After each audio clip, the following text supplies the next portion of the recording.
Blessed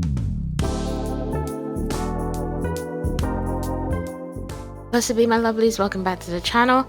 Today we are going through the Q4 setup and the October setup in my bullet journal. Yes, I have finally remembered, after repeating to myself literally every month, don't forget to include the quarterly setup in this video. Don't do a separate one like you did last time, because that's not what you do. That's ridiculous. What are you doing? So I started with my Q4 goals. It's the last quarter of the year, guys. Can you believe it? The year is almost ending. Started my goals page with a strip of the black grid washi tape, and I've written and cut out on some scrap sticker paper the titles and stuck them on, and then we're going in with the actual label first before I start writing anything, because I knew for a fact that if I wrote everything on this page, I would forget to do the labels until the next day. So I did that first, and then I went in with my goals, which I had pre-written beforehand, because you know, you got to think about your goals, got to compare and contrast and see where you've improved and where you can improve, come up with them. So my personal is quite similar to my Q3 personal goals, which I will go back to and update and all of that as I usually do. My personal goals are to read at least 2 books a month on average. I noticed that this quarter I read 6 books, so on average it would have been 2 books, and I found that some months I read more than others, so I might as well just like give myself that leeway.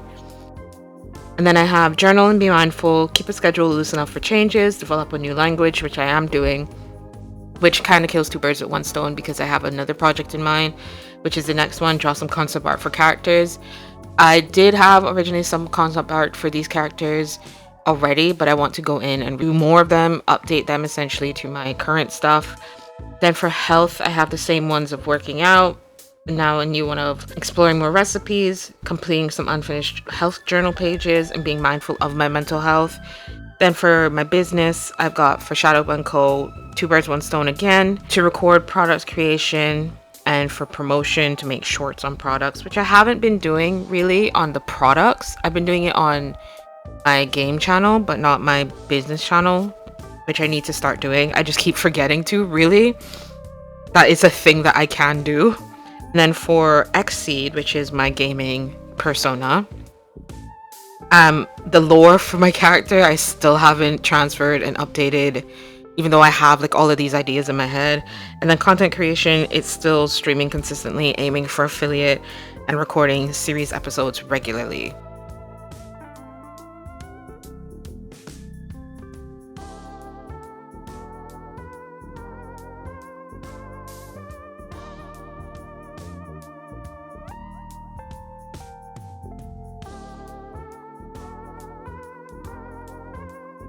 Now we're on to the cover page for October.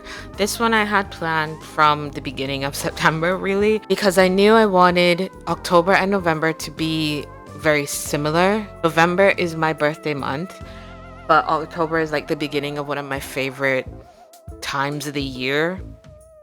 So I wanted them to be kind of cohesive and very close together. So I'm sticking with a theme that is easily repeatable, but also using enough different items that I can stretch it across 2 months, which is why I have so many sticker sheets, which I don't think I actually showed one by one in the video like I told myself I should. Listen, I'm going through it, okay?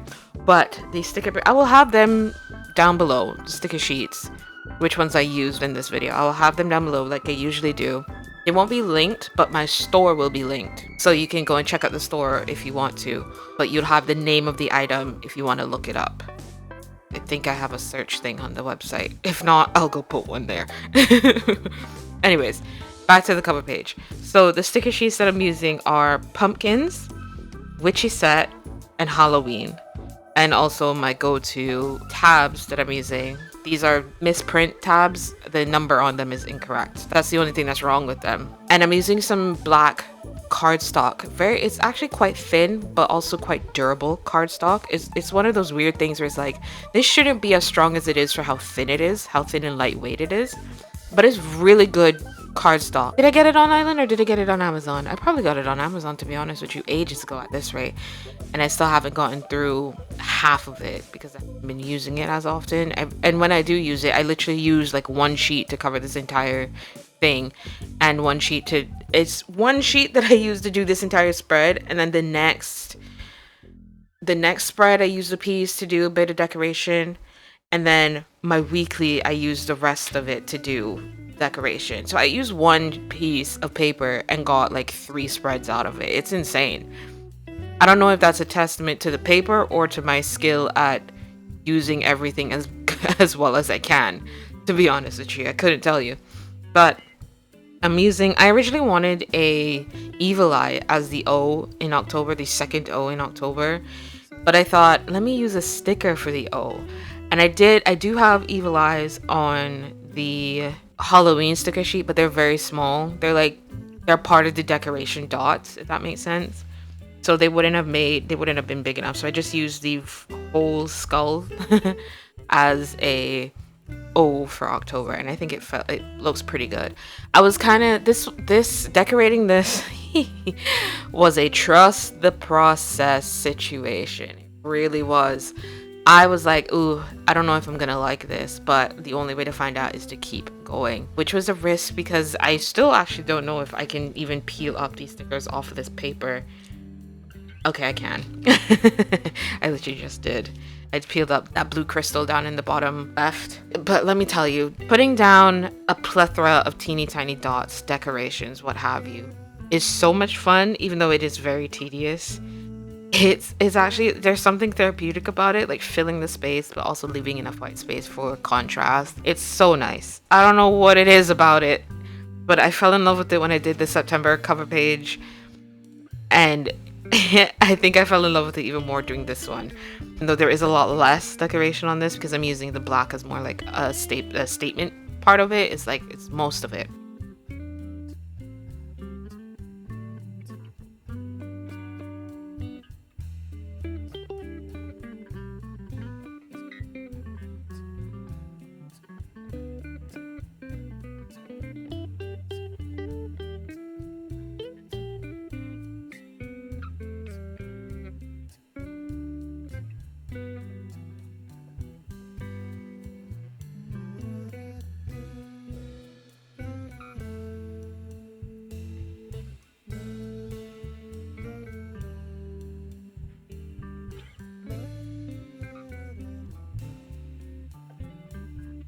Now we are on to the projects and tasks, which I did the same thing as I did with my quarterly goals, just to make it more cohesive.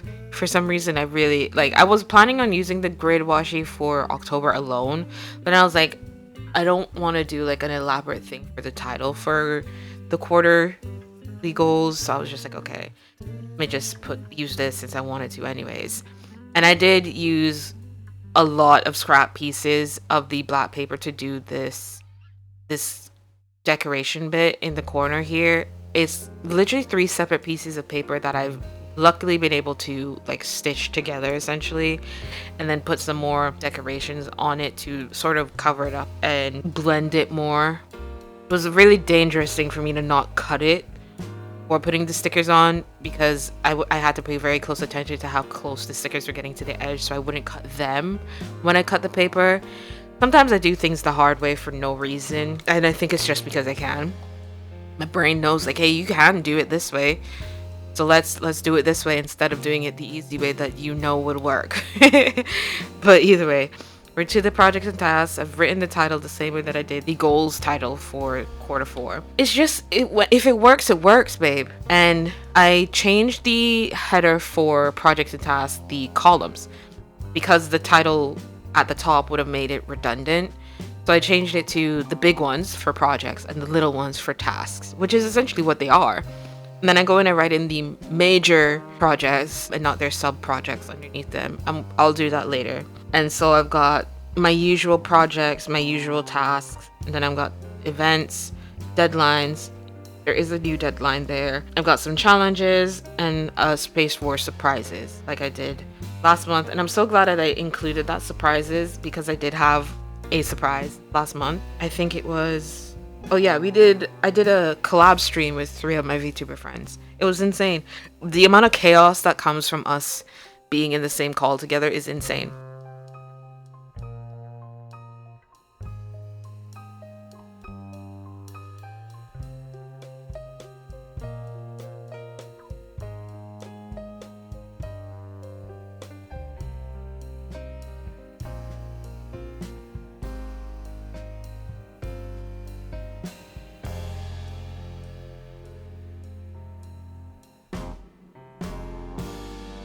And now I flip through of September, our current month. It was going pretty well. I'm getting a lot done. I'm having the time of my life, really.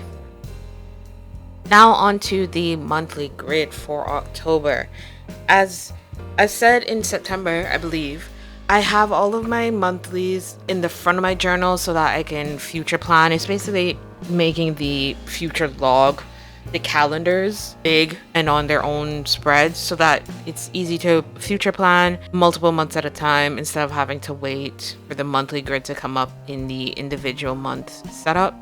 I'm going in with my black Tombow to do the lines because I didn't bring over any black paper, but I did bring over the black washi tape for the decoration bit behind the calendar for November. And I kept it very simple, I do believe. I'm pretty sure I kept it stupid simple.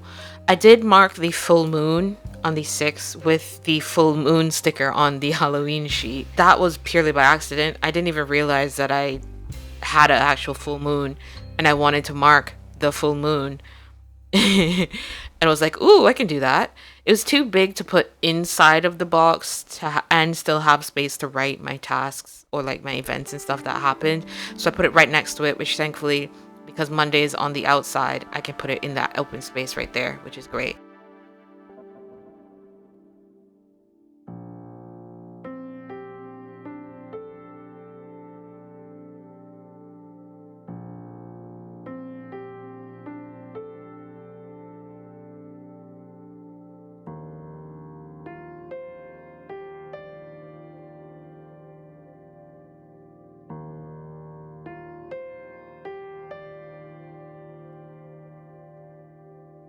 And now we're on to the first weekly of October. If you caught my Instagram posts, I don't know, the first, second week of September, where I posted the full spread of September, like the full month, where I've already like done the weekly layouts, blank and everything on the Instagram. The store Instagram, I'll be doing the same for October. I just have to remember to actually take the pictures before I start planning in them because I had to do a bit of editing for the September ones. So I'm now going in with some leftover scrap pieces of that single sheet of black cardstock and I'm just adding some points of interest.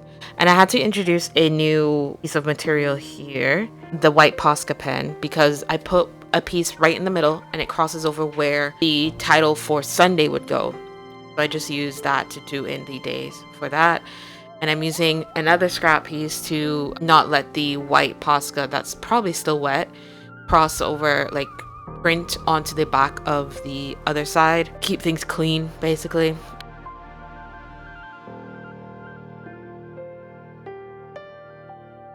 And now we're getting into the decorations, just using more from Witchy and Halloween. Don't think I used anything from pumpkins on this spread. And I think I was going to use them closer to Halloween. The pumpkins, like the week of Halloween, I'll use more pumpkins there. But I'm just focusing on Witchy Set and Halloween. Halloween has a lot of stickers on it, So I'm using quite a bit of those tiny, teeny tiny dots for filling in space and adding some dimension.